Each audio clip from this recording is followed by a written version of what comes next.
Hey guys, Kate Sparks here again. Finally. I know I didn't post a video last week and I'm late posting this week.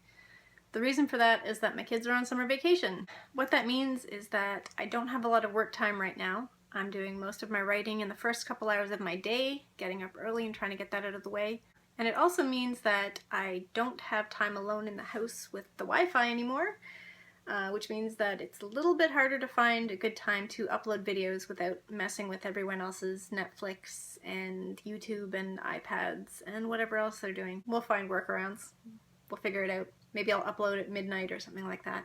What I thought we would talk about today is first drafts.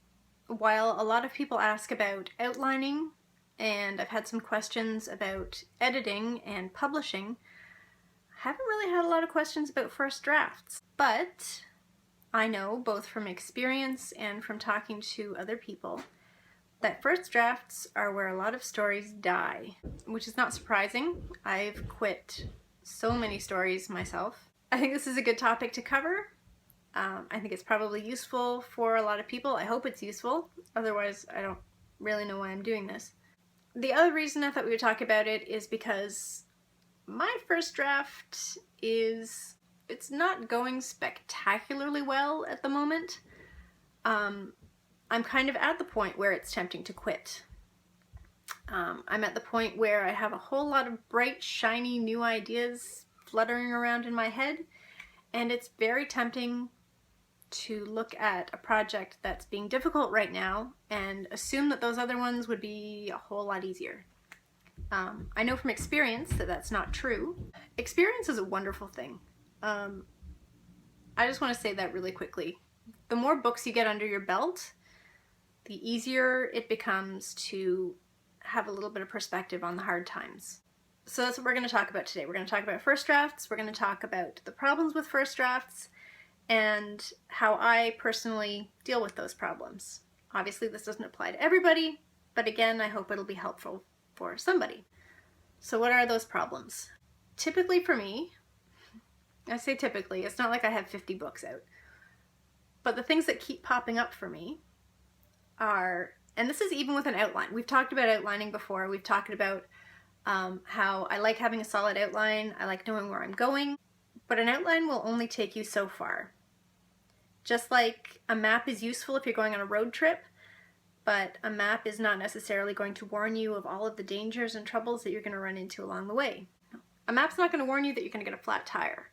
A map's not going to warn you about detours. A map is not going to warn you that there's a parade running through a city on the day that you're passing through it.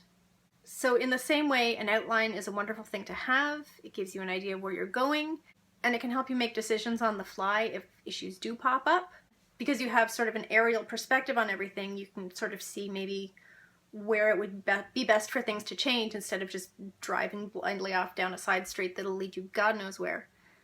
Again, for me, that's what works. But the thing is that we do run into those problems. Things that I have run into in the past or the present.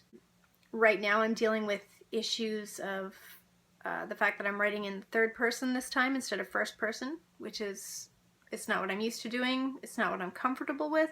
At Any Cost was written in third person and it worked out well, but this is something bigger. This is a whole lot of different characters' point of views coming into it, and just dealing with some different narrative things that I'm playing with. So that's pretty challenging. It'll be great by the time it's released, but right now it is a challenge, and it's slowing me down because I get a little bit discouraged when things don't look right. Other things that can come up, maybe the romantic subplot, maybe it's not strong enough, or maybe it's taking over the story too much. It can go either way.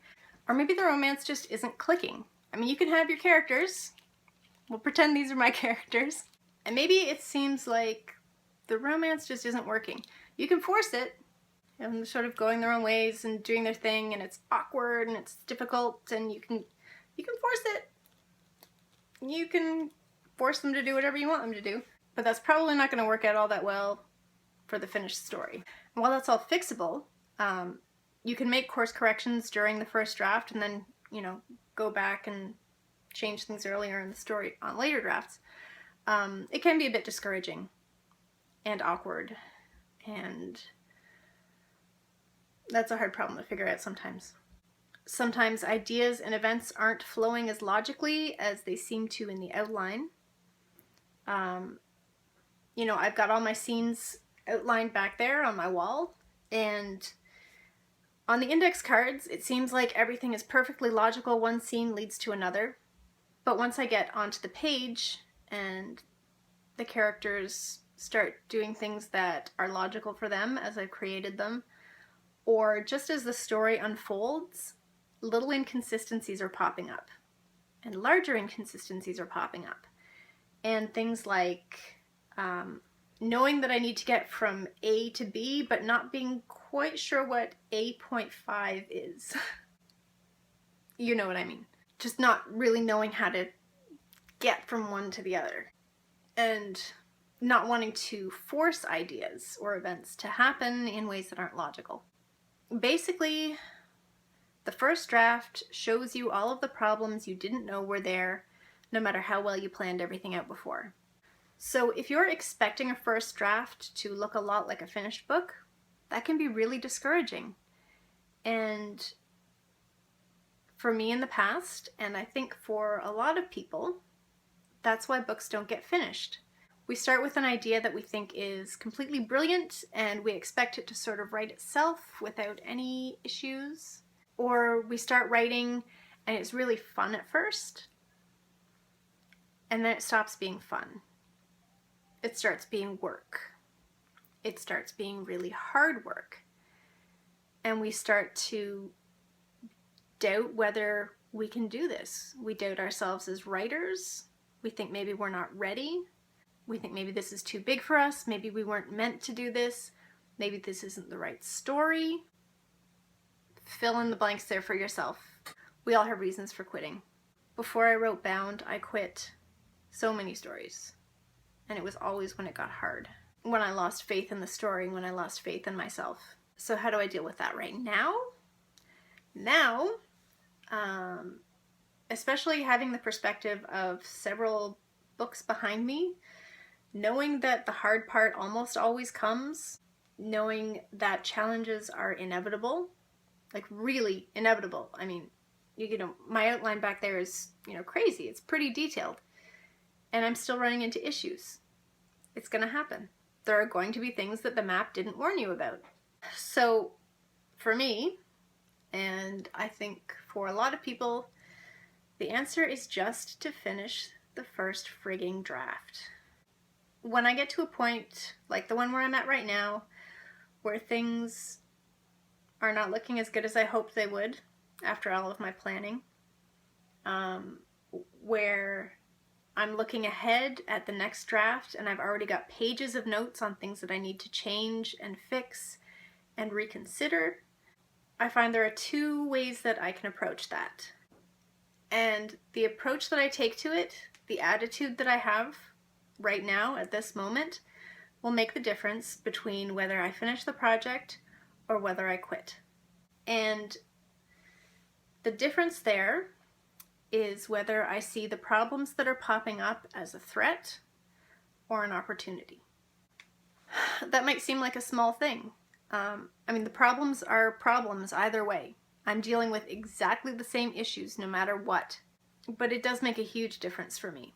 If I look at this draft, this messy, imperfect thing that I would absolutely never let anyone read, and I see failures, if I see threats, if I let myself think I'm not a good enough writer to do this, if I let myself think that this story's too big for me, if I let myself think I obviously can't handle this because I'm not nailing it on the first draft, I will quit. I will move on to one of those bright, shiny ideas that are flittering around in my head that seems so much easier right now.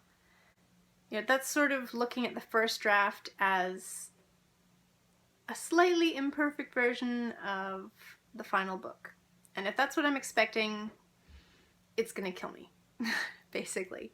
But if I turn that around If I look at the first draft of something that's allowed to be messy, something that's supposed to be messy, and basically look at it as the place where all those crappy bits, all of those plot holes, all of those flat characters, all of the things that I couldn't see coming on the map are allowed to come out and supposed to come out. If I look at the first draft as basically a test lab for all of these ideas, then I can be happy about the problems. I can be grateful for the problems. I can be glad that they're showing themselves now. The fact is that I am an imperfect writer. I'm an imperfect idea haver. My ideas don't come to me fully formed. They're very much something that I have to work at. And with a big story like this, there are always going to be problems. So I can either despair and assume that I'm never going to fix them and it's all going to be horrible and I can quit, or I can write the problems down.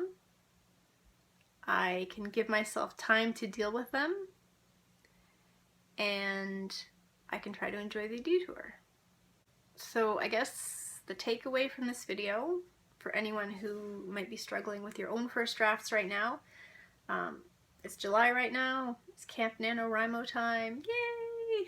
I guess I just want to encourage you to keep going, finish your story, accept that it's not going to be perfect on the first draft, accept that maybe it's not going to be close to perfect on the first draft.